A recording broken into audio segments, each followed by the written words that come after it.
they're asserting themselves to establish regional hegemony in their various parts of the world. It doesn't mean they're necessarily ideological bedfellows or even have a history of relationship. In many cases, it's the opposite. But what they do share is an absolute passion for their own regime's survival. Security and defence from around the world are attending the annual London Defence Conference at King's College this week. We can speak to one of the attendees now, Scott Morrison, who was the 30th Prime Minister of Australia from 2018 to 2022. Scott, thank you very much for your time. Good afternoon. Hi, Rosie. I thought you'd sort of dragged me back into service there when you were previewing this section. I know. Would you have been up for the job again? My wife would have been pretty upset, I know that much. So, we're on the other side of politics now and very much enjoying what life's like on the other side, although very grateful for the time we're able to serve. Of course. When you were Prime Minister, I know you were listening to that conversation we had with the former ambassador as well. Yeah. You had a fairly friendly relationship with Donald Trump. I wonder how you think our Prime Minister is handling him. Well, yeah, and I still do. Look, to be honest, I think Sir Keir has really approached this relationship probably better than almost anyone else I've seen. I think that was a surprise, and I think he came at it the right way, and others can debate the results. What I think is extraordinary now is that if you've only got a 10% tax on you, like us in Australia as well, and if you think you've won, well, I think that's a testament to Donald Trump's negotiating abilities. But that said, I was impressed at the time, and again now. You've just got to engage him on the issues he's seeking to progress, and be very direct with him, but at the same time respectful, and you can have a very positive relationship when you're focused on the shared interests. And the US and the UK have very significant shared interests, as does Australia, and that's what led to the birth of AUKUS. Yeah, well, absolutely. Sort of an instrumental thing at your time as when you were leading Australia. Let's talk about this defence summit that you're at, this conference in King's College this week.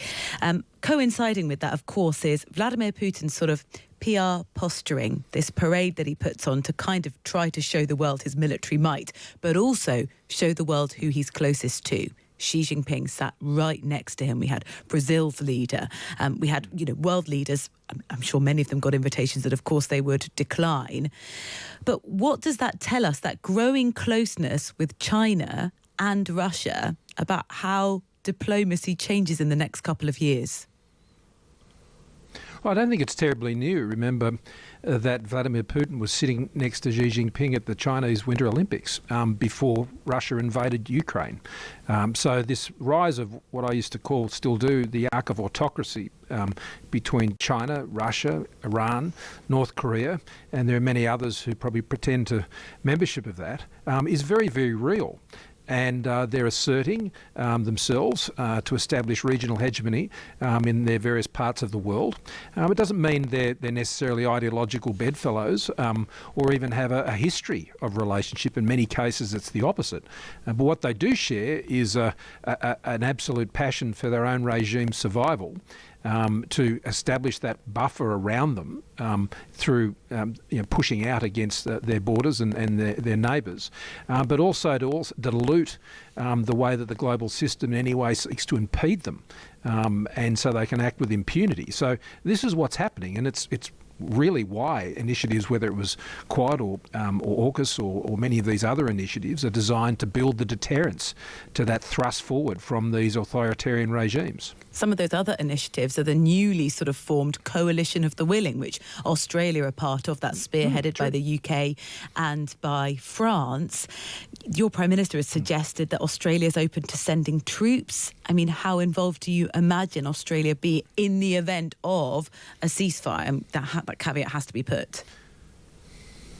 Well, I wouldn't support that, and I wouldn't have done that. But what we did was one of the first countries in the world to provide lethal aid, and we still have the most significant sanctions on Russia of any nation other than the United States. In fact, the same as the United States.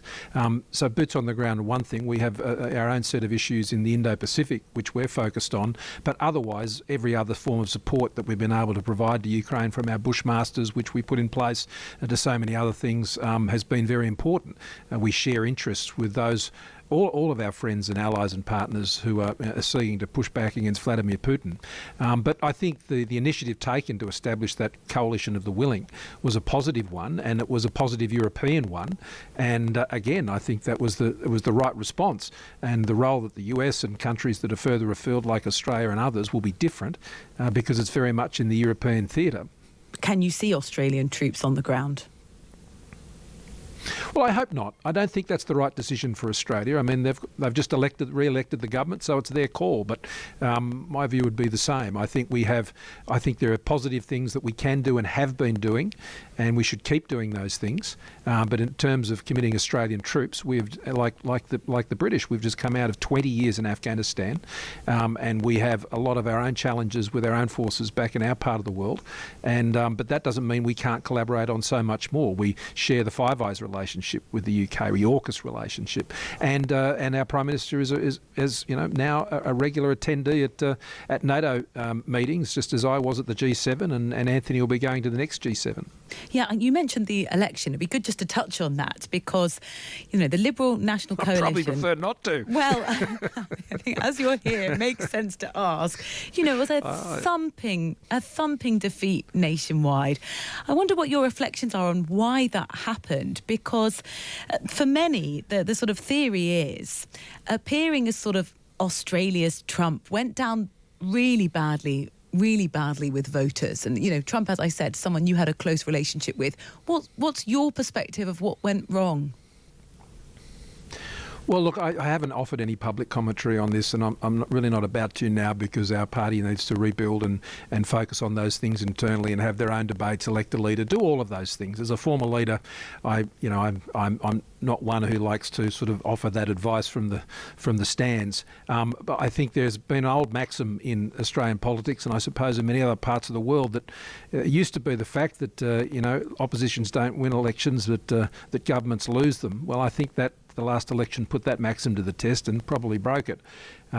There was obviously a strong opportunity for the coalition over the last few years, and that sadly wasn't realised. I would caution, though, at an overestimation of the incorporation of US politics into Australian politics in this election. No doubt there was some influence there, but certainly not what you saw in Canada or places like that. I think to sort of appropriate that would be a pretty significant overstatement. There were themes of it, but there were many more issues that were involved in what happened last weekend. But I congratulate Prime Minister Albanese, credit where it's due, and hopefully this will mean a period of stability, but there's some very serious challenges, whether they'd be defence or economic, and he has a strong mandate to get about and sort those. But regardless, I think even with a thumping loss, it's hard to take on our side of politics, but you lick your wounds and at the same time rejoice that we live in a democracy where this takes place, and that's